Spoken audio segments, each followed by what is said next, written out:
Hello friends, my name is Sumit Sharma और आप जुड़ गए हैं सुमित एजुकेशन प्लेटफॉर्म से।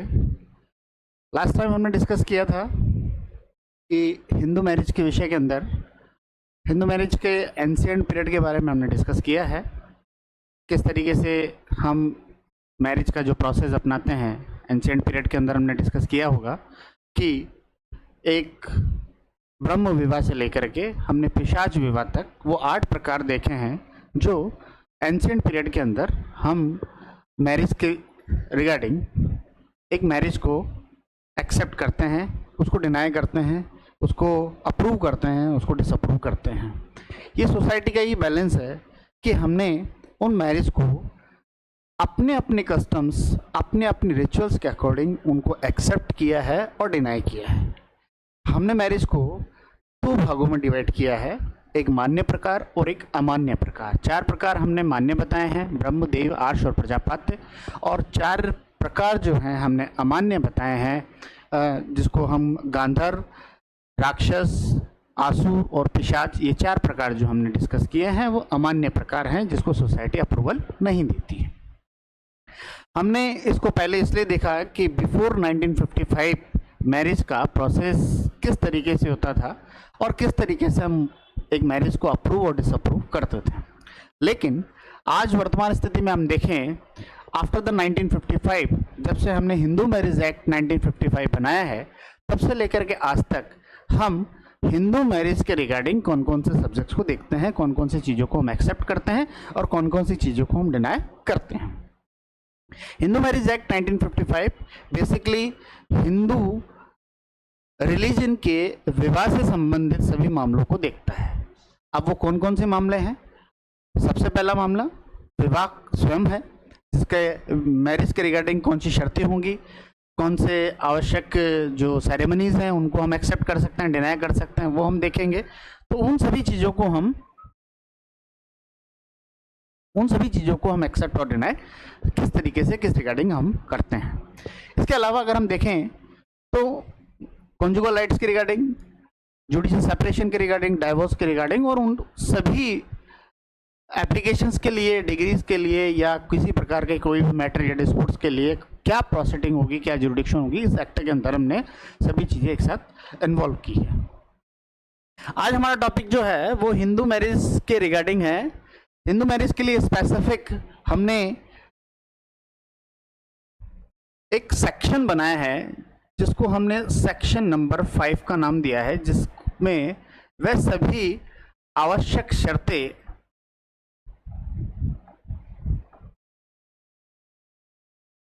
जो एक विवाह के लिए आवश्यक होगी।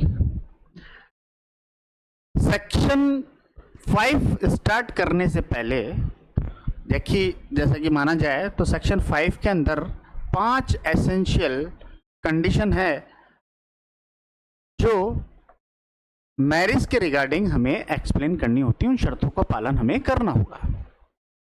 लेकिन मोस्टली हम पढ़ते हैं कि विवाह के लिए ये 5 शर्तें आवश्यक हैं और उन 5 शर्तों का पालन हमें करना होगा।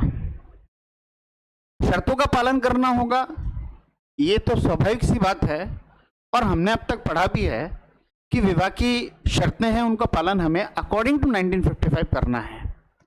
लेकिन सबसे पहला प्रश्न ये है कि धारा 5 बनाने की आवश्यकता क्यों थी? हिंदू विवाह अधिनियम 1955 में धारा 5 में वो आवश्यक शर्तें बनाने की क्या आवश्यकता थी, जिससे पहले हम ऑलरेडी मैरिज के विषय में अपनी कस्टम और ट्रेडिशन के अकॉर्डिंग चला रहे थे। जब हम मैरिज और कस्टम को अपने ट्रेडिशन और कस्टम के अकॉर्डिंग चला रहे हैं तो फिर सेक्शन 5 की रिक्वायरमेंट हुई, तो हुई फिर क्यों हुई, वो चीज जानने के लिए हम सेक्शन नंबर 5 पढ़ते हैं। जैसा कि आप देख रहे हैं, सबसे पहले हमने देखा है a marriage may be solemnise between any 2 Hindus if the following condition are fulfilled. यहां सबसे पहली जो लाइन है वो यही कहती है, a marriage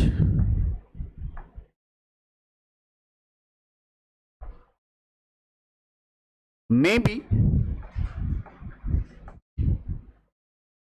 solemnize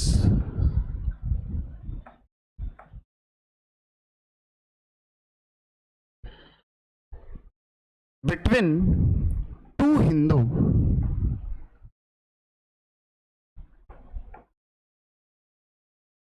if the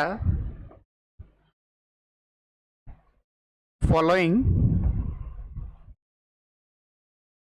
condition.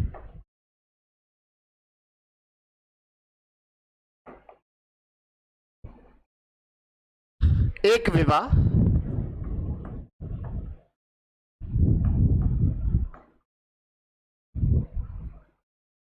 हो सकता है,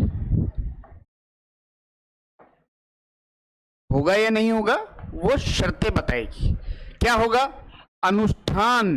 सोलोमनाइज का मतलब है अनुष्ठान। किसके बीच में होना चाहिए अनुष्ठान? दो हिंदुओं के बीच में, दो हिंदू होना जरूरी है। कौन सी? जो धारा 5 के अंदर शर्तें लिखी हैं उनका पालन हमें करना होगा। ठीक है, इसीलिए आप समझ रहे होंगे सर आप सीधा सीधा धारा 5 बताइए ना। धारा 5 में जो शर्तें कौन सी हैं वो अगर हम देख लेते हैं तो विवाह अनुष्ठान होगा। बिल्कुल सही है, लेकिन हमें उससे पहले ये जज करना है कि इस धारा को हमने किस बेस पर बनाया है, धारा की आवश्यकता हुई क्यों है। हम धारा 5 पढ़ लेंगे, सीधा सीधा लिखा हुआ है section number 1, neither have a spouse at a time of the marriage, विवाह के समय पक्षकार का कोई जीवित पति और पत्नी नहीं होना चाहिए।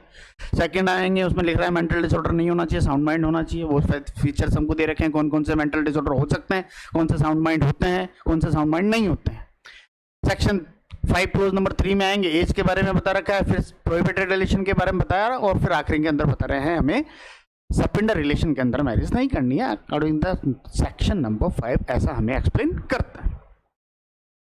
लेकिन बेसिकली अगर देखे जाएं तो हम पहली लाइन जो हमें सेक्शन नंबर 5 में लिख रही है उनको हम देखते ही नहीं है, उनको हम जज ही नहीं करते हैं। क्यों लिखी हुई है हमें पता ही नहीं। धारा 5 की शर्तें कोई आपसे भी पूछेगा, किसी भी व्यक्ति से लगभग जो साधारण स्टूडेंट है, जो एक सामान्य जानकारी रखता है कि धारा 5 की आवश्यक शर्तें क्या हैं, तो वो धारा की 5 की शर्तें आपको बता तो देगा। लेकिन हम उससे पूछे कि धारा 5 की शर्तें आवश्यक क्यों हैं, और धारा 5 की शर्तें को अगर हम पालन कर लें तो हमारे लिए सफिशिएंट है क्या? नहीं। क्यों नहीं है? क्योंकि धारा 5 में शर्तों से पहले भी बहुत कुछ लिखा हुआ है जो धारा 5 का जूरिस्प्रूडेंस विधि शास्त्र हमें बताता है। उसके बिना धारा 5 की कोई वैल्यू नहीं है, और जो वैल्यूबल चीज है वो हम पढ़ना भूल जाते हैं।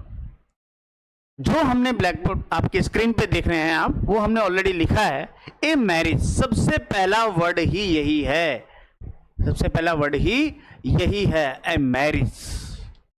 क्या है इसका मतलब? एक विवाह। क्या है विवाह? विवाह वही है जो ऑलरेडी हमने एंशिएंट पीरियड में डिस्कस किया है।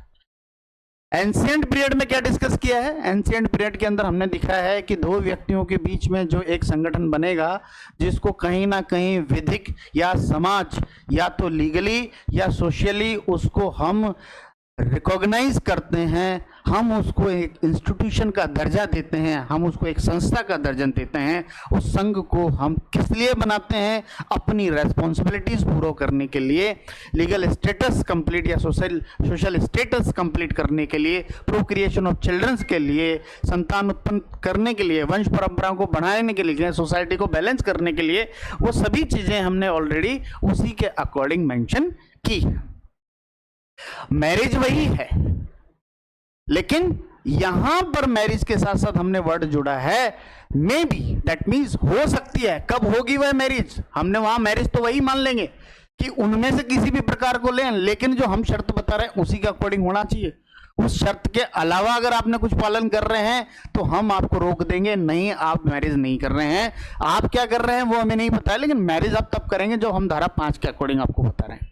ठीक है, तो सबसे पहली बात है कि यहां पर धारा 5 जो बताया गया है वो विवाह के बारे में बता रहा है, और ये बता रहा है कि विवाह कब एक विवाह के रूप में स्वीकृत होगा। उसके लिए हमें धारा 5 को मानना अति आवश्यक या बहुत ही नेसेसरी है। A marriage may be solemnised. What is a solemnise? अनुष्ठान क्या होगा भाई? अनुष्ठान के बारे में हम कुछ जानते हैं? इसका मतलब अभी तक तो आप कह रहे हैं धारा 5 मान लेंगे सफिशिएंट है, नहीं है। धारा 5 इसलिए सफिशिएंट नहीं है क्योंकि धारा 5 की लाइन ही पहले ये कहती है मैरिज होना चाहिए, एक विवाह होना चाहिए। कब पूरा हो सकता है? जब उसका अनुष्ठान किया जाए, जब उसका अनुष्ठान किया जाए। किनके व्यक्तियों के बीच में? दो हिंदुओं के बीच में। हमें मिनिमम कितना रिक्वायरमेंट है? 2 हिंदू रिक्वायरमेंट है। अगर 2 हिंदू नहीं है तो फिर क्या होगा? विवाह ही नहीं होगा। कल हमने डिस्कस किया कि ए और बी ऑलवेज, ए और बी कब माने जाएंगे? जब तक हम एक्स्ट्रा एक्सप्लेनेशन नहीं देंगे। बात करते हैं सबसे पहले 2 हिंदूज। सबसे पहले इसी की हम बात कर लेते हैं। कौन से 2 हिंदू चाहिए हमें? 2 हिंदू चाहिए, बिल्कुल 2 हिंदू चाहिए। सर क्या ए और ए के बीच में मैरिज हो सकती है क्या? नहीं हो सकती है। क्यों नहीं हो सकती है? अभी आपने तो कहा 2 हिंदू चाहिए हमें, 2 हिंदू तो ही चाहिए। अगर मान लीजिए एक मेल प्लस एक मेल और दोनों के बीच में मैरिज हो सकती है क्या? नहीं हो सकती। हमने कहा नहीं हो सकती। क्यों नहीं हो सकती? सर आप ही ने तो कहा अभी 2 हिंदू रिक्वायरमेंट है, तो 2 हिंदू है ना। ए जो है वो भी मेल है और ये ए प्लस या A1 है वो भी हिंदू हैं, दोनों ही हिंदू हैं। कहाँ समस्या है?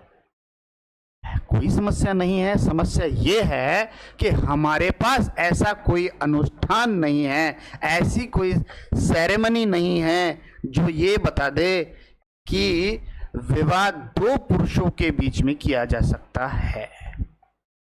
ये कोई भी सेरेमनीज हमारे पास नहीं। इसका मतलब भले ही हमने 1955 की ये धारा 5 बना दी है, लेकिन हम किसी भी परिस्थिति में ये नहीं कह सकते हैं कि अब हम एंशिएंट पीरियड में जो मैरिज के विषय में डिस्कस किया गया है या जो एक्सप्लेनेशन दिया गया है उसको नहीं मानेंगे। ऐसा बिल्कुल नहीं है। ऐसा बिल्कुल इसलिए नहीं है क्योंकि हमने स्पेशली मेंशन कर रखा है कि ए मैरिज में बी सोलोमनाइज बिटवीन 2 हिंदू। ये धारा भी तभी लागू होगी जब उनमें अनुष्ठान हो सकता हो। अगर उनमें अनुष्ठान ही नहीं हो पाएगा, उसमें सेरेमनीज ही नहीं हो पाएगी, तो फिर उनसे भले ये 5 शर्तें मान लेंगे तो भी उनके अंदर विवाद नहीं हो पाएगा। क्यों नहीं होगा? क्योंकि सोलोमनाइजेशन नहीं हो रहा है। क्यों नहीं हो रहा है? क्योंकि 2 पुरुषों के लिए हमारे पास ऐसी कोई सेरेमनीज ऑफ मैरिज ही नहीं बनी जो ये कह दे कि 2 व्यक्तियों के बीच में विवाह किया जा रहा। कोई बात नहीं सर, आप कह रहे हैं तो सही कह रहे होंगे, बिल्कुल मानते हैं। ये तो मैंने भी नहीं सुना कहीं पे भी कि 2 व्यक्तियों के बीच में मैरिज पुरुषों के बीच में नहीं हो सकती। 2 फीमेल के बीच में मैरिज कर सकते हैं क्या? नहीं कर सकते। क्यों नहीं कर सकते? सेम सिचुएशन है। सेम सिचुएशन क्या है कि हमारे पास जिस प्रकार पुरुष पुरुष के बीच में विवाह का कोई अनुष्ठान एंशिएंट पीरियड से लेकर के आज तक नहीं है, अनुष्ठान नहीं होगा विवाह का, हम इसको एक इंस्टीट्यूशन नहीं मानेंगे, विवाह का दर्जा नहीं देंगे। भले ही वो साथ रहते होंगे, हो सकता है वो किसी और मैटर में आते होंगे, वो गे हैं या लेस्बियन है या किसी और कंडक्ट में आ रहे होंगे, लेकिन मैरिज नहीं मानेंगे हम। क्यों नहीं मानेंगे? क्योंकि हम approval according to society and at present हमको उन्हें किसी प्रकार का कोई भी लीगल स्टेटस नहीं दिया है। तो यहां पर भी हम कहते हैं कि इन दोनों के बीच में भी विवाह नहीं होगा, ये तय है। तो फिर सर कौन से 2 हिंदू चाहिए? 2 हिंदू कौन से चाहिए? 2 हिंदू चाहिए। हमारे पास यहां पर वर्ण व्यवस्था थी पहले, आज की बात नहीं कर रहा हूं, वापस जा रहे हैं बिफोर 1955, 1955 के पहले हमारे पास यहां 4 वर्ण व्यवस्था है। क्लासिफिकेशन कर रखा है इन 4 सोसाइटी का। कौन कौन से हैं? सबसे पहले ब्राह्मण, दूसरा नंबर क्षत्रिय, तीसरा नंबर वैश्य और अंतिम शूद्र। ये 4 व्यवस्थाएं हमने वर्ण व्यवस्था सोसाइटी की कर रखी। मनुस्मृति इनको द्विज कहता है। द्विज का मतलब क्या होता है? जिसका पुनर्जन्म हो सकता है वह द्विज है। शूद्र का पुनर्जन्म अकॉर्डिंग टू मनुस्मृति नहीं होता है। जो क्यों होता है क्यों नहीं होता है वो मनुस्मृति बताती है, हमारा एक डिस्कशन का पॉइंट नहीं। अब प्रश्न यह है कि अगर सोसाइटी ने जो नियम रेगुलेशंस बना रखी हैं वो किस बेस पे बना रखी है? उन्होंने बेस बना रखा है कि अगर ब्राह्मण को मैरिज करना होगा तो ब्राह्मण अपनी ही कैटेगरी के अंदर मैरिज करेगा। ए और बी अगर विवाह किए जाएंगे तो ब्राह्मण होना उसके लिए जरूरी है। ब्राह्मण ब्राह्मण के बीच में होगा, इसी प्रकार शूद्र शूद्र के बीच में, वैश्य वैश्य शुद्ध और क्षत्रिय क्षत्रियों के बीच में, कोई समस्या नहीं। लेकिन ये व्यवस्थाएं कब तक चली आई? 1955 तक चली आई, कोई समस्या नहीं है, कंटिन्यू चलती आई। लेकिन हमने पहली बार क्या लिखा, वापस यहां देखिए आप, हमने लिखा we requirement only Hindu, not Brahmin, not Kshatriya, not Vaishya, और ना ही हमने लिखा शूद्र। क्या चारों ही शूद्र है या चारों ही ब्राह्मण हैं या चारों ही शूद्र क्षत्रिय हैं या चारों ही वैश्य है, लेकिन चारों क्या है? हिंदू है। चारों हिंदू है। इसका मतलब सेक्शन नंबर 5 का सबसे मेजर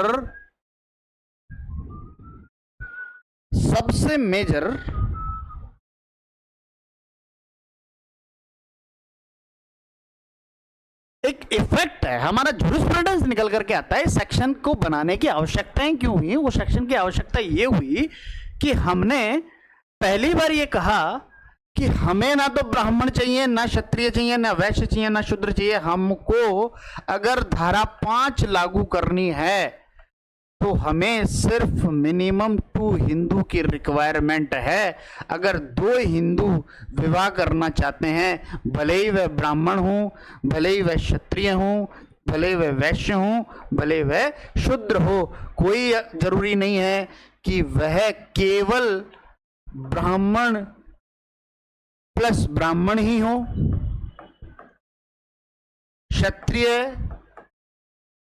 क्षत्रिय ही हो, ये भी कोई जरूरी नहीं है।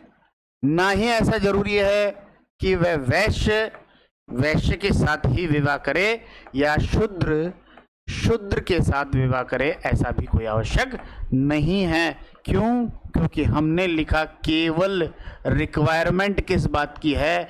2 हिंदू ही चाहिए। कौन से 2 हिंदू? अगर वह ब्राह्मण अगर विवाह क्षत्रिय से करना चाहता है, कोई समस्या नहीं है, विवाह किया जा सकता है, क्योंकि ए भी हिंदू है, बी भी हिंदू है। जूरिस्प्रूडेंस निकलता है इंटरकास्ट मैरिज कब से अलाउ किया गया है? 1955। ये हमारा पहला कंसेप्ट निकल करके आता है कि अगर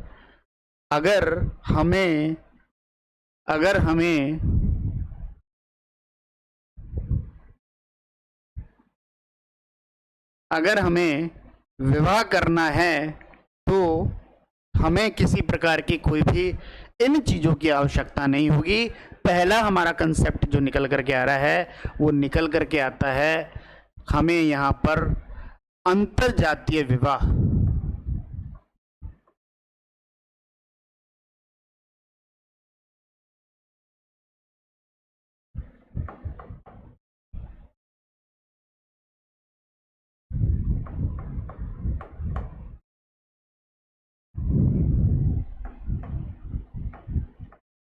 इंटरकास्ट मैरिज अलाउ किया गया, जो आज भी बड़ा मुश्किल है। हमने कब कर दिया? 1955 कब? मई में ही कर दिया। और मई में भी कब किया? 18 मई को ही कर दिया, जब इसको एक्ट को हमने बनाया है। आया समझ में आपको? बहुत इजी है। दो हिंदुओं की आवश्यकता है। जानबूझ करके वर्ड लिखा गया है, इसलिए किया गया है कि अब हम अपने हिंदू रिलीजन की सोसाइटी को किसी भी तरीके से डिवाइड नहीं करना चाहते हैं। सभी हिंदू हैं, इस बात को आपको मानना पड़ेगा। हम अब सोसाइटी को 4 वर्ण व्यवस्थाओं के अंदर डिवाइड नहीं करते हैं। अगर ब्राह्मण क्षत्रिय से विवाह करना चाहता है according to Hindu marriage act 1955, किसी तरह से कोई भी रेस्ट्रिक्शन नहीं लगाता है। क्यों नहीं लगाता है? वो इसलिए नहीं लगाता है, we are requirement only 2 Hindus sufficient for the marriage according to section number 5 of Hindu marriage act 1955। Sufficient for us, हमारे लिए इतना ही पर्याप्त, इससे अधिक नहीं चाहिए हमको। हमें नहीं चाहिए कि ब्राह्मण ब्राह्मण से विवाह करे, क्षत्रिय क्षत्रिय से विवाह करे, वैश्य वैश्य से करे, शूद्र शूद्र से करे। हमें केवल 2 हिंदू चाहिए, वो कोई भी हो, कोई समस्या नहीं है। इस तरीके से हमने पहली बार कहा है कि हमें 2 हिंदूज रिक्वायरमेंट है। इंटरकास्ट मैरिज को डायरेक्टली अलाउ कर दिया है, कोई समस्या नहीं। आया बात समझ में? आगे चलते हैं। फिर आगे लिखते हैं हम 2 हिंदुओं के बाद में। अब आ जाते हैं सीधा सोलोमनाइज के ऊपर। सोलोमनाइज क्या होना चाहिए भाई? 2 हिंदू हैं तो 2 हिंदुओं से काम चल जाएगा क्या? 2 हिंदुओं से काम क्या चल जाएगा? अगर हम बात करें 2 हिंदू हैं, ए और बी, कोई भी हो, कोई समस्या नहीं है। लेकिन मैरिज कब मानेंगे?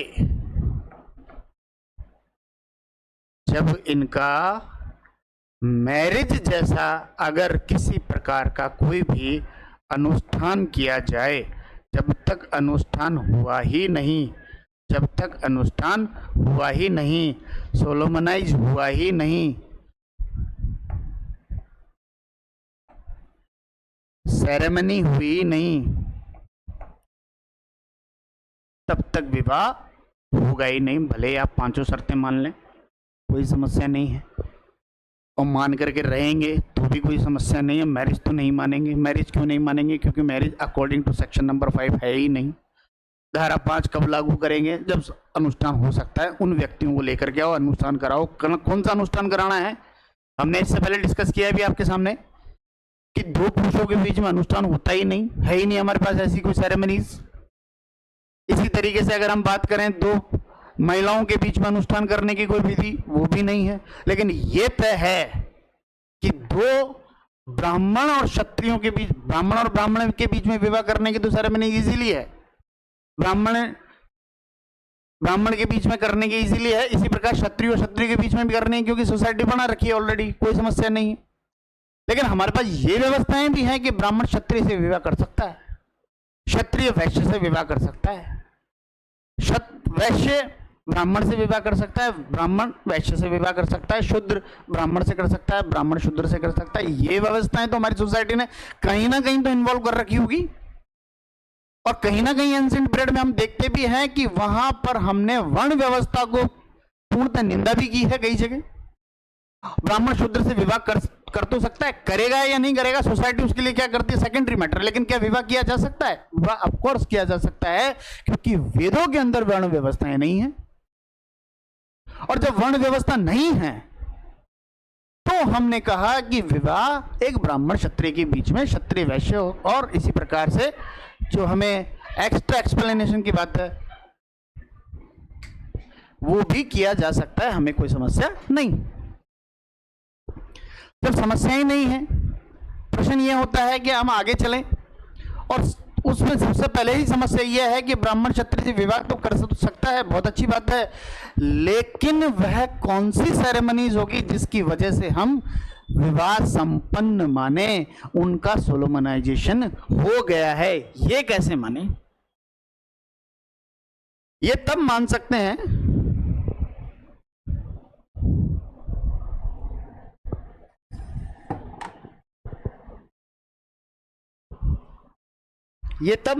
हैं जब पूर्णतः हम कह सकें कि ऐसी कोई कस्टम, ऐसी कोई सेरेमनीज, ऐसी कोई प्रोसेस जिससे विवाह संपन्न किया जा सकता है। मान लीजिए अगर एक व्यक्ति है ए जो ये कहे कि मैं ब्राह्मण हूं और बी से मैरिज करना चाहता है जो क्षत्रिय है, ठीक है, विवाह करेगा, डेफिनेटली बात है ब्राह्मण इनकी सेरेमनीज अलग है विवाह करने की और क्षत्रियों की सेरेमनी अलग है विवाह की। किसको माने? अब दूसरी समस्या हो गई हमारे सामने। कैसे? जैसे तो हमने ये बैठाया है मामला कि दो हिंदू होने चाहिए, पुरुषों पुरुषों के बीच में नहीं हो सकती, महिलाओं के बीच में नहीं हो सकती, एक पुरुष होना जरूरी है, एक महिला होनी जरूरी है, ये तय कर दिया according to ancient period, according to ancient texture कि विवाह के लिए दो व्यक्तियों की आवश्यकता होगी। लेकिन वो दो कौन से व्यक्ति होगी? एक वर होगा, एक वधु होगी, एक स्त्री होगा, एक पुरुष होगा। इसके अलावा अगर कोई कहे कि सेम जेंडर के हैं तब विवाह का अनुष्ठान हमारे पास तो नहीं है, आप भले ही साथ रहे, हमें कोई समस्या ये भी नहीं है। पहले ऐसा नहीं होता था, आजकल ये कल्चर में धीरे धीरे धीरे धीरे हो रहा है, लेकिन जो भी गलत है अकॉर्डिंग टू सोसाइटी नहीं होना चाहिए। कुछ एक्सेप्ट करते हैं, कुछ लोग इसको एक्सेप्ट करते हैं, कुछ लोग इसको डिनाई करते हैं। अलग अलग पॉइंट ऑफ व्यू के अकॉर्डिंग अपना अपना जो जजमेंट है सब लोग देते हैं, क्या होना चाहिए क्या नहीं होना चाहिए। लेकिन procreation of childrens, development of society, development of human being culture, ये उनके लिए पॉसिबल नहीं होगा according to process of the general discussion.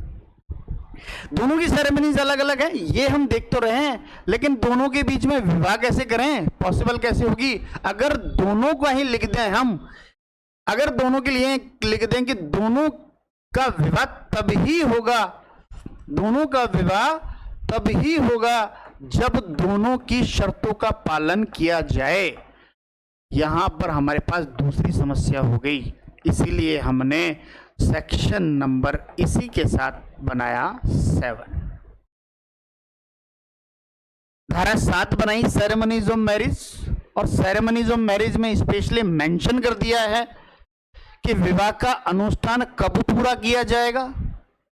अगर मान लीजिए हमने कहा कि दो हिंदू का पर्पस वो नहीं है जो ब्राह्मण और क्षत्रिय का है, इस विषय में नहीं लिखा है, ब्राह्मण ब्राह्मण के विषय में लिखा है, या कई बार परिस्थितियां ऐसी है ब्राह्मणी लेकिन एक रहता है जम्मू कश्मीर में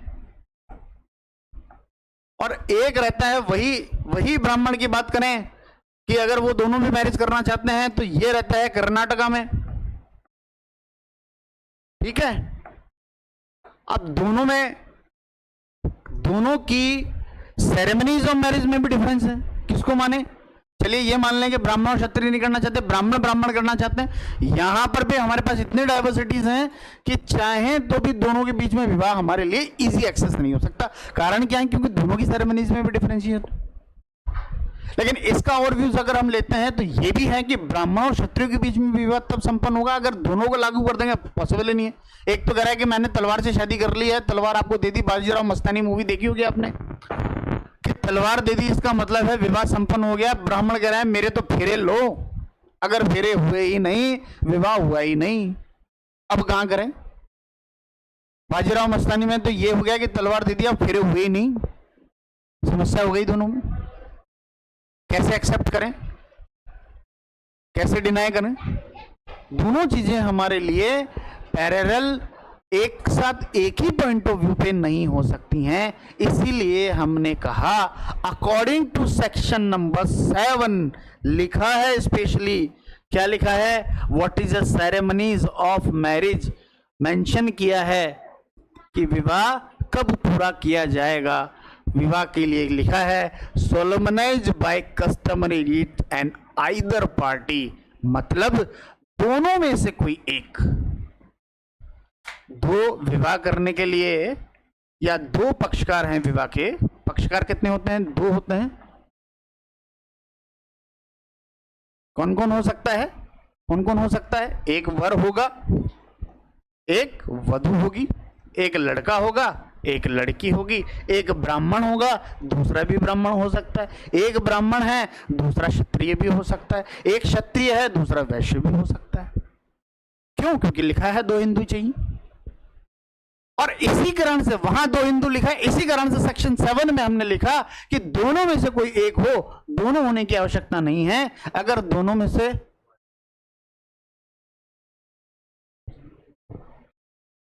से कोई एक है तो भी काम चल जाएगा।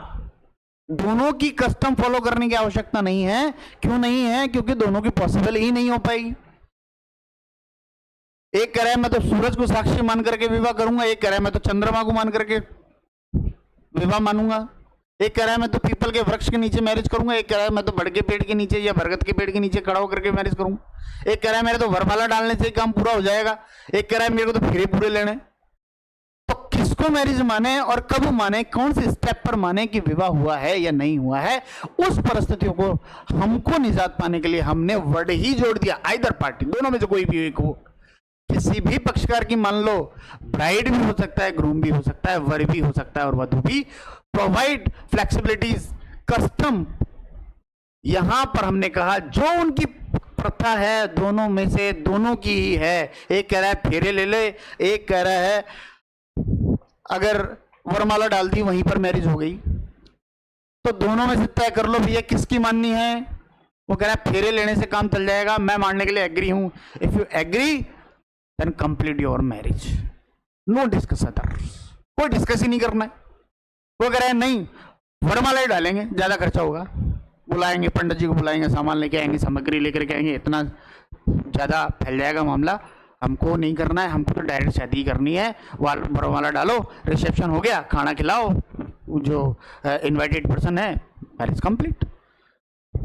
If you agree, who is agree? So only two parties, Who is bride and bridegroom, लड़का और लड़की, वर और वधू। अगर दोनों एग्री हैं किसी भी कस्टम को, एक कस्टम को भी अगर मान करके चलना चाहते हैं तो भी हमें कोई समस्या नहीं है। क्यों नहीं है? क्योंकि दोनों की शर्त का पालन करना आवश्यक नहीं, दोनों कर लें कोई समस्या नहीं है। लेकिन विवाह कब मान्य होगा?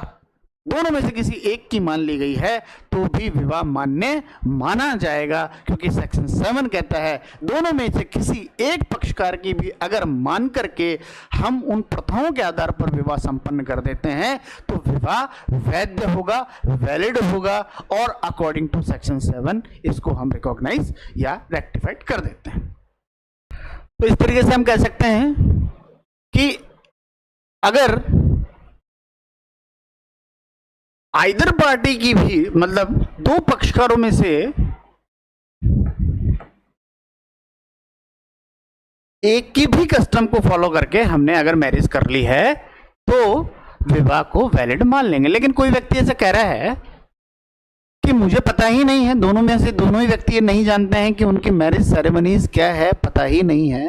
सेक्शन 7 क्लोज नंबर 2 हमें कहता है कि वहां पर फिर आपको सप्तपदी कंप्लीट करनी पड़ेगी, because saptapadi is a major ceremonies of marriage. विवाह की सबसे प्रमुख एक अनुष्ठान, एक रिचुअल, एक प्रथा के रूप में हमारे सामने सप्तपदी है, जो मोस्टली सभी लोग इस चीज को एक्सेप्ट करते हैं। मोस्टली करते हैं, ऐसा नहीं है कि 101% ही करते हैं, 100% करते हैं, लेकिन मोस्टली लोग उसको फॉलो करते हैं। If it's include saptapadi, marriage is complete binding of 7 step.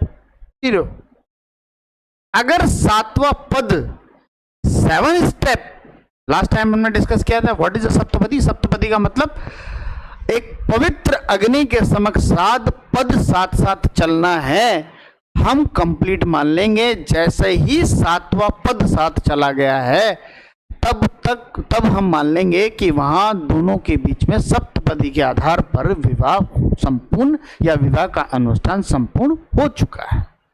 दोनों अब विवाहित पति और पत्नी हैं। उसके बाद में जो सेकेंडरी रिचुअल्स हैं उनको अगर आप फुलफिल करते हैं, बहुत अच्छी बात है, करनी चाहिए। नहीं भी करते हैं तो मैरिज के ऊपर किसी प्रकार का कोई भी फर्क नहीं पड़ेगा, उनके लीगल स्टेटस पे कोई फर्क नहीं पड़ता। इस तरीके से हमने बात करी है, डिस्कस किया है कि सेरेमनीज, सोलमनाइज की बात कर रहे हैं। सोलमनाइज के अंदर हमने डिस्कस किया है कि दोनों के बीच में सोलमनाइजेशन तब होगा जब दो हिंदू होंगे, और सोलोमनाइज के अंदर हमने कहा कि ए और बी दो व्यक्ति हैं, दोनों के बीच में से कोई भी एक कस्टम को मान करके अगर सोलोमनाइजेशन हो रहा है, अगर अनुष्ठान हो रहा है, तो हम मैरिज को कंप्लीट मान लेंगे। सोलोमनाइजेशन क्या होगा, वो धारा 7 हमें बताता है कि what is the ceremonies of marriage. दोनों में से किसी एक की भी कस्टम को फॉलो करते हुए अगर मैरिज कर ली गई है तो फिर मैरिज कंप्लीट मानी जाएगी अकॉर्डिंग टू सेक्शन नंबर 7। यहां पर दूसरा कारण निकला है, पहला इंटरकास्ट मैरिज कर सकते हैं। इंटरकास्ट मैरिज हो सकती है। क्यों हो सकती है, जिसका कारण हमने लिखा है कि हमें क्या रिक्वायरमेंट है, केवल दो हिंदू ही आवश्यक है। दो हिंदू अगर हैं तो विवाह किया जा सकता है। दूसरा क्या निकल करके आता है, विवाह का अनुष्ठान होना जरूरी है। अगर अनुष्ठान नहीं हुआ तो विवाह नहीं होगा, भले ही हम धारा 5 की शर्तों का पालन कर लें तो भी नहीं होगा। इसलिए अनुष्ठान होना जरूरी है। अनुष्ठान क्या होगा, सेरेमनीज ऑफ मैरिज क्या होगी, वो हमें धारा 7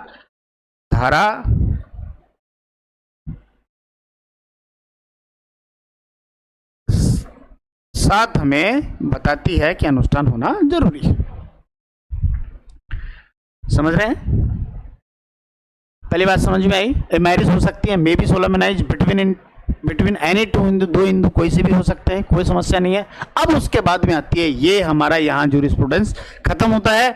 यहाँ आगे की बात आती है, इफ द फॉलोइंग कंडीशन, जो कंडीशन हम दे रहे हैं उनको भी उस अनुष्ठान के साथ साथ पूरा करना होगा, अन्यथा उस विवाह को भले ही आप अनुष्ठान कर लें तो भी हम वैलिड नहीं मानेंगे। क्यों नहीं मानेंगे, इसीलिए धारा 5 बनाई गई है कि वो सभी अनुष्ठान जो आप अपने एंशिएंट पीरियड के अकॉर्डिंग या एंशिएंट टेक्सचर के अकॉर्डिंग या रिलीजन के अकॉर्डिंग फुलफिल कर तो रहे हैं, उसका प्रयोग तो कर रहे हैं, लेकिन उसके साथ साथ आपको धारा 5 की वो आवश्यक शर्तें, वो एसेंशियल कंडीशन ऑफ मैरिज मानना उतना ही नेसेसरी है जितना कि आपने उस सेरेमनीज ऑफ मैरिज, जो आपकी कस्टम, आपकी ट्रेडिशन, आपकी फैमिली की जो कस्टम ट्रेडिशन यूजेस हैं, उसके साथ साथ जो आपने आपके टेक्सचर से ली है उतना ही जरूरी होगा। इसी में सबसे पहली बात, एक शर्त आती है धारा 5(1) सेक्शन 5 क्लोज नंबर 1। आगे चलते हैं, ठीक है। नो स्पाउस लिविंग, पहली लाइन कहती है सेक्शन 5 क्लोज नंबर 1 एक पहली शर्त हमें बताती है, neither have a spouse at a time of the marriage. किसके बीच में, neither party has a spouse living at the time of the marriage, विवाह के समय की बात कर रहे हैं। विवाह के समय ए व्यक्ति है, बी से मैरिज करता है, इसने ऑलरेडी सी से मैरिज कर ली, ठीक है। तो क्या वह बी से विवाह कर सकता है? नहीं कर पाएगा। क्यों? क्योंकि एट द टाइम, कब, 1955, उसमें भी आगे डेट है मई 18 मई, उसके बाद में तो इसके पास राइट नहीं होगा। क्यों? क्योंकि ए केवल एक से ही विवाह करेगा, एक से अधिक विवाह नहीं करेगा। Neither have a spouse at a time of the marriage, एक नहीं 2 बार कहो इस लाइन को, 2 नहीं 4 बार कहो, अपने आप ही निकल करके आ जाएगा जो क्रश है इस सेक्शन का। Neither have a spouse living at a time of the marriage, at a time of the marriage, at a time of the marriage मतलब विवाह के समय नहीं होना चाहिए। विवाह से पहले ए ऑलरेडी सी से मैरिज था और सी की डेथ हो चुकी है, अब नहीं है जिंदा, अब जिंदा नहीं है। क्या विवाह अब बी से कर सकता है? कर सकता है। कारण क्योंकि जब विवाह बी से किया जा रहा है तब सी नहीं है, at a time of the marriage नहीं है, विवाह के समय जीवित नहीं है, विवाह से पहले ही थी, मर चुकी है। At a time of the marriage किसी प्रकार से कोई भी जीवित या लिविंग पार्टी जीवित पक्षकार नहीं है। विवाह के समय, ये सबसे बड़ा और सबसे इंपॉर्टेंट वर्ड है इस सेक्शन के सब सेक्शन का। एट द टाइम हमने कहा सर पागल से काम चल जाएगा क्या, या डेथ होना ही जरूरी है?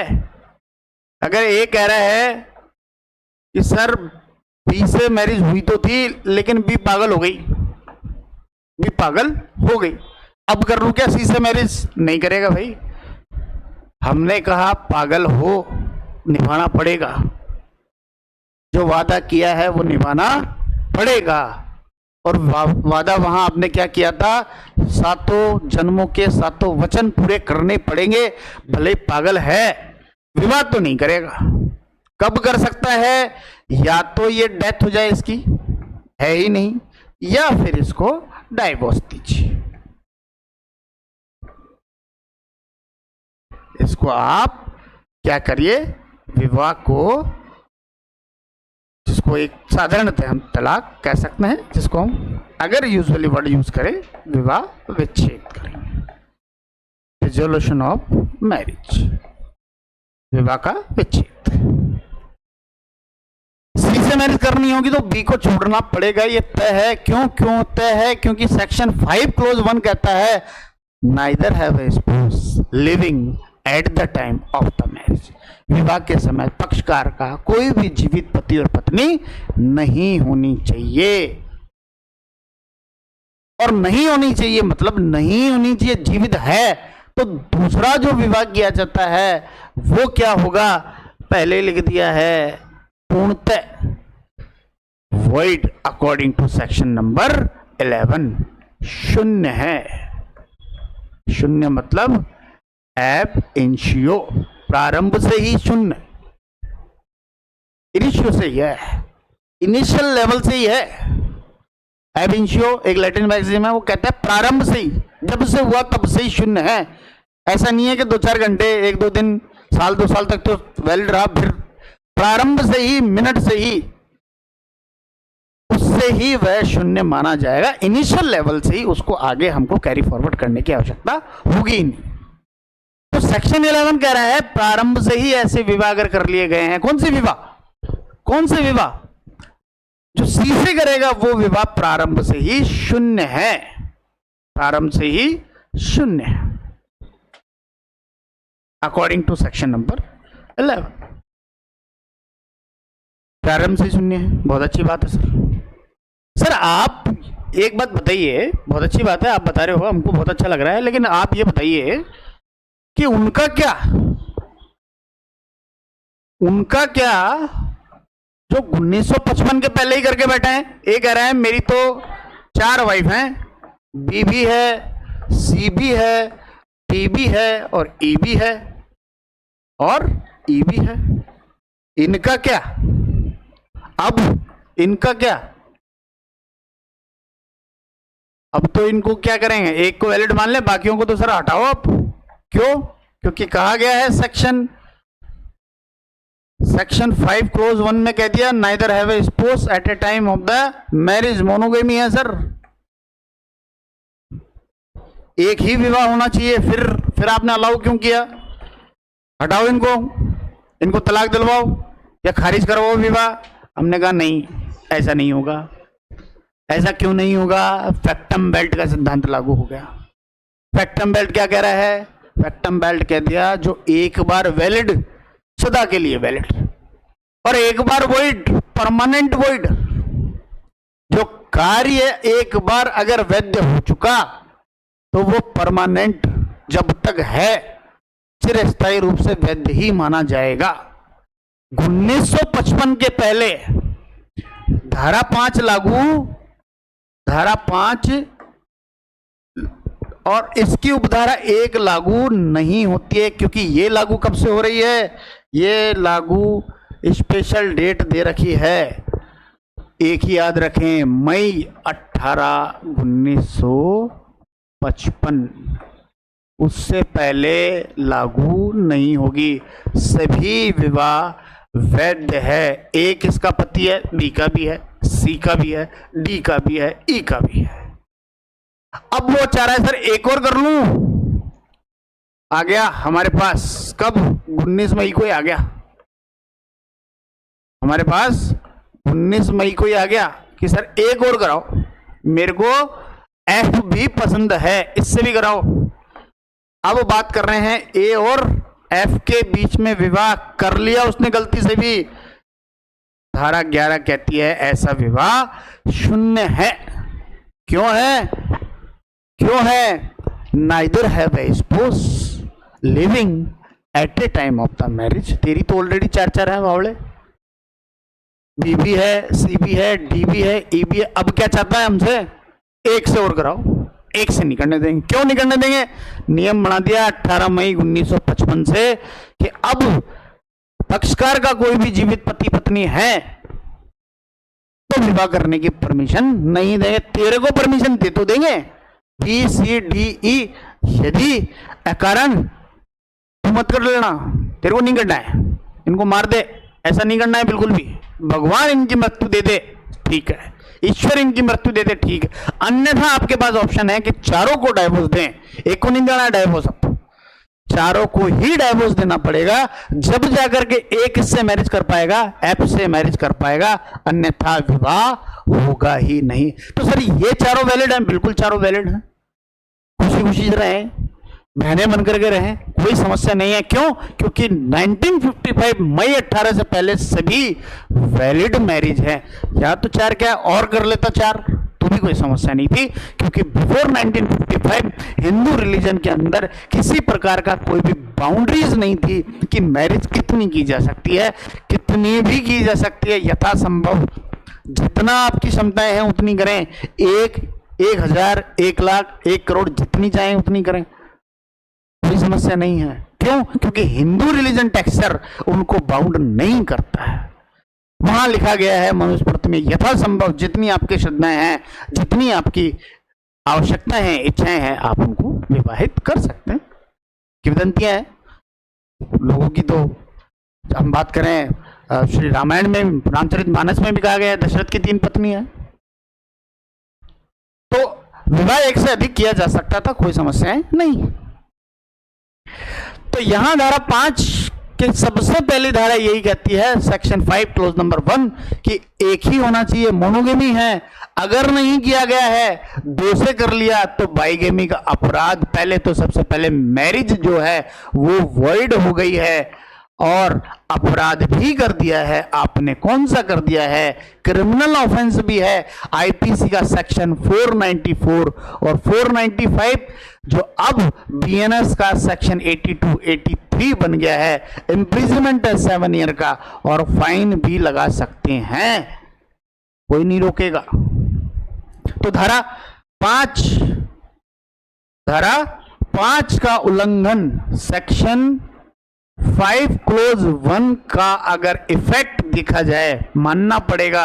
अगर नहीं माना है, सेक्शन 11 के अकॉर्डिंग सबसे पहले सिविल नेचर क्या होगा? मैरिज वॉइड हो जाएगी। दूसरा नेचर क्या होगा? क्रिमिनल ऑफेंस है, क्रिमिनल ऑफेंस है, आपराधिक मामला बनता है। क्या बनता है? अकॉर्डिंग टू आईपीसी सेक्शन 494, 495 और बीएनएस देखेंगे, बीएनएस सेक्शन नंबर 82 और 83 के अंदर दोनों में ही कहा गया है इम्प्रिजमेंट दिया जाए, जेल में डालो इसको 7 ईयर टिल अधिकतम, और फाइन भी लगाया जा सकता है, जो हमने ऑलरेडी सेक्शंस में देख ली। दोनों बात आ गई समझ में? 1 और 2। सेक्शन 5 क्लोज नंबर 1 का वायलेशन होगा सेक्शन 11 के अकॉर्डिंग, जो इसी मैरिज एक्ट का है। ये सेक्शन कौन कहाँ लिख रहा है? सेक्शन हिंदू मैरिज एक्ट 1955 में लिख रहा है, आगे और पढ़ेंगे हम। धारा 11 के अंदर शून्य विवाह, कौन कौन से विवाह शून्य होंगे, धारा 11 हमें बताती है। कौन कौन से विवाह वैध होंगे, धारा 5 बताती है। कौन कौन सी विवाह शून्य करणीय हो सकते हैं, वो धारा 12 बताती है। सेक्शन 12 बताएगा, वो हम आगे और पढ़ेंगे। तो धारा 5 उपधारा 1 का उल्लंघन करने पर सेक्शन 11 धारा 11 के अकॉर्डिंग विवाह शून्य माना जाएगा, वॉइड मान लिया जाएगा, शून्य मान लिया जाएगा। शून्य ही होगा, मान के लिए शून्य ही होगा। क्रिमिनल ऑफेंस है, फिर भी अगर इसका वॉल्यूशन करके भी आईपीसी 494 495 बीएनएस सेक्शन 82 83 के अकॉर्डिंग 7 साल का कारावास हो सकता है, दंड आर्थिक भी हो सकता है। इसी के साथ इन केस मान लीजिए बच्चे हो गए, मान लीजिए चाइल्ड हो गए हैं, चिल्ड्रंस हो गए हैं, उनकी जनकता क्या मानी जाएगी, जनकता लेजिटिमेसी क्या मानी जाएगी, क्या वैध हैं, क्या धर्मज हैं, विवाह धर्मज, जनकता धर्मज या अधर्मज, लेजिटिमेट या इलिजिटिमेट क्या माने जाए भाई। वैध विवाहों से संपन्न, पहली बात दोनों का वर्ड आप दोबारा से सुन लीजिए, हमने पहले इसके बारे में डिस्कस नहीं किया है, वापस समझा देता हूं आपको। वैध विवाहों से संपन्न अगर किसी प्रकार का कोई भी बालक होता है तो वह धर्मज माना जाता है, लेजिटिमेट माना जाता है। क्या माना जाता है, ए और बी। पहले बात करें, पहले कब बात करें, बिफोर 1955, बिफोर 1955 वैध विवाहों से संपन्न बालक। सी, कौन से वैध विवाह होंगे, जो 4 प्रकार बताए हैं। 4 प्रकार कौन से, मान्य प्रकार, मान्य प्रकार जो बताए गए हैं, अगर इनसे अगर सी होता है, उन मान्य प्रकारों से अगर विवाह हुआ है तो ये बालक क्या माना जाएगा, धर्मज, लेजिटिमेट। और अगर मान लीजिए अगर ये ए और बी उससे पैदा हुआ, कौन से, जो 4 अमान्य जो प्रकार हैं उनसे अगर बालक पैदा हुआ है या बालिका हुई है तो यह बालक अधर्मज माना जाता था। क्योंकि हमने अब क्या कर दिया, आफ्टर 1955 ये जो कॉन्सेप्ट है मान्य और अमान्य वाला तो कॉन्सेप्ट ही हटा दिया है, ये भी नहीं है, ये भी नहीं है। तो फिर क्या है, हमने कहा जो धारा 5 को मान करके विवाह किया जा रहा है वह सभी धर्मज माने जाएंगे। उनसे संतान अगर उत्पन्न होती है ए और बी के बीच में, ये दोनों वैलिड मैरिज करते हैं अकॉर्डिंग टू सेक्शन नंबर 5। और अगर कोई चिल्ड्रन होता है, कोई बच्चा होता है, चाइल्ड क्या माना जाता है, धर्मज माना जाता है। अब क्या है सर समस्या, आप तो कह रहे हैं ये भी धर्मज है, ये भी धर्मज हैं। क्यों है धर्मज, हमने यहाँ पर एक धारा और बना ली है, हमने यहाँ पर एक धारा और बना ली है, section 16 of HMA Hindu marriage act 1955। जहां कहीं पे भी लिख दूं शॉर्ट में तो ध्यान रखें, Hindu marriage act short form HMA 1955। HMA 1955 भी नहीं लिखें तो भी चला लेंगे आप, क्योंकि एक ही एक्ट है मैरिज के रिगार्डिंग, ध्यान रखें। इसमें क्या लिखा गया है, इसमें लिखा गया है धारा 16 बताई गई है, धर्मस्था, बालकों की धर्मस्था। धर्मस्था क्या बता रखी है, सेक्शन 5 को मान करके विवाह किए गए हैं सारे ही धर्मज हैं, सारे ही धर्मज हैं, बिल्कुल बात अच्छी है। यहां लिखा गया है धारा 5 को नहीं मान करके भी विवाह हुए हैं वो भी धर्मज हैं। अरे सर ये क्या बात हुई, दोनों में दोनों ही धर्मज हैं, तो समस्या क्या है। हमने कहा धारा 5 में शर्तों का पालन नहीं हुआ लेकिन अनुष्ठान हुआ है। धारा 5 में शर्तों का पालन नहीं हुआ है, धारा 5 में जो 5 शर्त दे रखी हैं, जो 5 शर्त दे रखी हैं उनका पालन नहीं हुआ है, अनुष्ठान हुआ है। इनकी धर्मजता मानी जाएगी। विवाह वैध या अवैध अलग मामला है, बालकों की धर्मस्था अधर्मस्था अलग मामला है। धारा 5 को मान करके विवाह हुआ है, वैध विवाह हुआ है, धर्मज मान लिए जाएंगे। धारा 5 की शर्तों को तो नहीं माना, अनुष्ठान किया गया है, बालक और बालिकाएं जो भी होगी वो धर्मज ही मानी जाएगी। तो फिर अधर्मज कौन होंगे? पहली बात, अनुष्ठान किया ही नहीं है, फिर बच्चा हो गया, ए और बी लिव इन में रहते हैं और सी का जन्म होगा, ये बच्चा क्या है? Illegitimate, legitimate अधर्मज।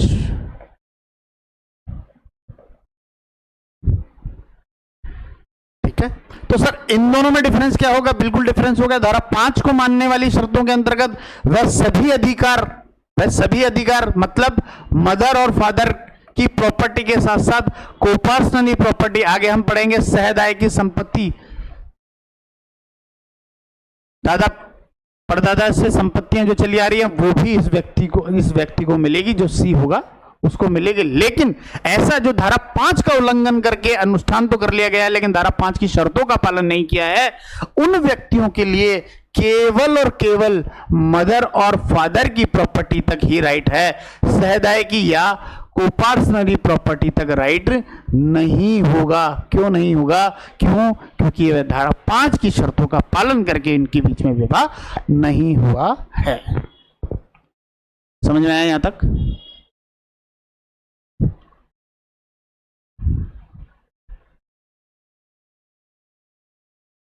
यहां तक समझ में आया? चलिए, ऐसा अपराध द्विविवाह का अपराधी माना जाता है। भाई में मैंने बताई दिया आपका द्विविवाह, हिंदी में नहीं पता है, वैसे बता दिया है, द्विविवाह का अपराधी माना जाता है। द्विविवाह का अपराध कहां लिखा है? क्रिमिनल ऑफेंस है ये अपने आप में, पनिश है 494, 495, BNS 82, 83। Child legitimate according to under section 16 जो मैंने आपको ऑलरेडी बता दिया है। 2 केस आए हैं, सल्ला मुदगल ऑलरेडी डिस्कस कर लिया। इसके बाद में एक केस हो रहा है जो हमने कहा भूराव शंकर का केस आया है 1965 के अंदर, सेकंड मैरिज कर ली है, not valid, therefore bigamy charges लगेगा। मानी है, शर्तों को नहीं माना है, डेफिनेटली बात है। Second marriage without proper ceremony जी नहीं करी है, लिखा गया है कि विवाह वैध नहीं माना जाता है। विवाह वैध कब माना जाएगा ये भी है, धारा 5 के अंदर भी हमने लिखा, धारा 5 की पहली शर्त के अंदर भी हमने लिखा, neither have a spouse at a time of the marriage. विवाह का सबसे पहली बात है कि कौन सा विवाह वैध माना जाए और कौन सा विवाह वैध नहीं माना जाए। एक केस और देखते हैं, डिस्कस करते हैं। ए ऑलरेडी एक एग्जांपल है, समझ जाएंगे आप। बी से मैरिज है, ऑलरेडी मैरिड है दोनों, ठीक है। वापस गया, उसने क्या किया? सी से मैरिज कर ली। क्या कहा? पूर्णिमा को साक्षी मानता हूं, पूर्णिमा के चंद्रमा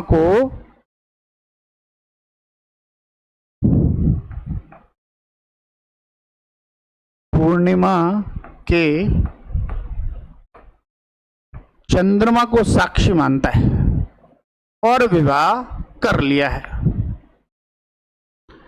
उसने कहा कि नहीं ऐसा नहीं चलेगा भाई, मेरा तो पूर्णिमा का है ही नहीं, चलो एक और कर लेते हैं।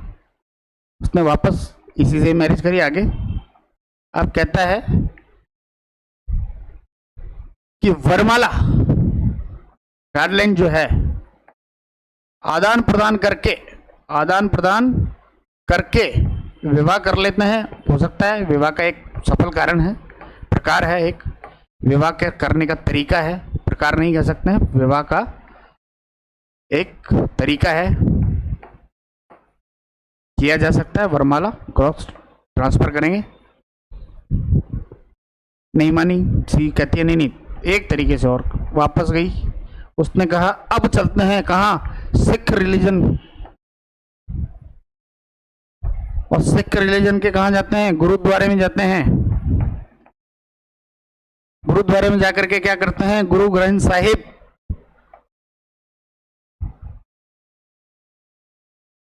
एक पवित्र पुस्तक, धर्म ग्रंथ, उसके समक्ष 4 पद साथ चलते हैं, 4 फेरे हम साथ लेते हैं और विवाह कर लेते हैं, और अब हमारा वैलिड विवाह हो गया है। क्या विवाह हुआ? नहीं हुआ। कारण क्या है? क्या वह तीनों सेरेमनीज जो इन दोनों के बीच में हुई, किस किस के बीच में? ए और सी के बीच में। पहली बात तो ये मैरिज जो हुई है सी के साथ, सेक्शन 11 पहले ही वॉइड है। वॉइड क्यों है? क्योंकि ऑलरेडी भी जिंदा है, तो वॉइड ही है, मामला खत्म। अब सी की सेरेमनीज पर डिस्कशन करते हैं, मैरिज हुई भी कि नहीं हुई, सेरेमनीज भी हुई कि नहीं हुई, वो है प्रश्न। सेरेमनीज वह पूरी करनी होगी जो हमें स्पष्ट कहा गया है सेक्शन नंबर 7 के अकॉर्डिंग दोनों में से किसी एक को शासित करने वाली। क्या ए की यह सेरेमनीज हैं? पूछा गया नहीं, मेरी ये कोई सेरेमनीज नहीं है, मेरे को तो फेरे लेने थे जो मैंने बी से ले लिए। सी से पूछा गया क्या आप ये तीनों जो विवाह के तरीके हैं उनसे सहमत हैं? क्या आपके ऐसा होता है विवाह? वो भी कह रही है हमारे ऐसा नहीं होता, लेकिन कहीं ना कहीं विवाह के प्रकार तो हैं, विवाह के तरीके तो हैं, इस प्रकार से विवाह किए तो जाते हैं। डिसाइड हुआ, और हम इस एग्जाम्पल से ये प्रूव करना चाहते हैं कि भले ही हम 1000 तरीके से विवाह कर लें, विवाह वैध नहीं होगा, तब तक नहीं होगा जब तक दोनों में से किसी एक पक्षकार की सेरेमनीज ऑफ मैरिज को वह फुलफिल नहीं कर लेते हैं। और अगर फुलफिल नहीं किया है तो विवाह के बीच में अनुष्ठान भी नहीं हुआ है। जब अनुष्ठान भी नहीं हुआ और धारा 5 की शर्तों को भी लागू नहीं किया, फिर बच्चे हो गए, लेजिटिमेट नहीं है, इलेजिटिमेट माने जाएंगे, अधर्म संतान हुई है। क्यों? क्योंकि अनुष्ठान पूरे नहीं हुए हैं। हाँ, ये हो सकता है ए और बी ऑलरेडी मैरिड है, ए और बी ऑलरेडी मैरिड हैं, ए और बी ऑलरेडी मैरिड हैं। किससे? 7 स्टेप, सप्तपदी, 7 स्टेप, जिसको हम सप्तपदी कह सकते हैं, जिसको हम सप्तपदी कहते हैं। कर लिया, बिल्कुल कर लिया। और ए ने वापस सी के साथ भी वही किया, सप्तपदी। क्यों किया? क्योंकि दोनों की ही कस्टम अलाउ करती है। हमने तो कहा सिर्फ एक की ही चाहिए, कोई भी एक आ जाए कोई समस्या नहीं है। वो कह रही है दोनों की ही कस्टम है जो सप्तपदी को अलाउ करती है। पहले ए ने बी के साथ कर लिया, बिल्कुल कर लिया, विवाह वैलिड है दोनों के बीच में। क्यों? क्योंकि सेक्शन 5 क्लोज 1 कहता है ऐसा कि neither have a spouse at a time of the marriage. विवाह के समय पक्षकार का कोई भी जीवित पति और पत्नी नहीं होना चाहिए। नहीं है, ए और बी का तो बिल्कुल नहीं है। जब ए और बी का है ही नहीं, फिर वो क्या, उन्होंने मैरिज कर ली, वैलिड मैरिज है अकॉर्डिंग टू सेक्शन नंबर 5। लेकिन ए ने वापस किससे की? अब सी से करी, वही सप्तपदी मानते हुए जो उनकी कस्टम है, दोनों की ही कस्टम है, हमको पालन एक की करनी थी, हो गया है। अनुष्ठान कभी भी गलत नहीं होता है। अनुष्ठान अगर हमारी कस्टम को फॉलो करते हुए किया गया है तो वैलिड माना जाएगा। इसलिए धारा 16 कहता है हमें कि अगर अनुष्ठान तो हुआ है जो इन दोनों पार्टीज में किसी भी एक पार्टी को अथवा दोनों को फुलफिल करता है, तो हम उसको अनुष्ठान तो मानेंगे, लेकिन उसको दर्जा हम विवाह का नहीं देंगे, वो एक अलग बात है। इस कारण से बच्चे जो होंगे वो धर्मज माने जाएंगे, क्योंकि अनुष्ठान पूरा हुआ है। भले ही धारा 5 लागू नहीं करेंगे, उसका वायलेशन हुआ है, लेकिन according to section 16 child is a valid, child is a legitimate because we violate the section number 5, but we use the ceremonies of marriage according to norms and condition and tradition of the family.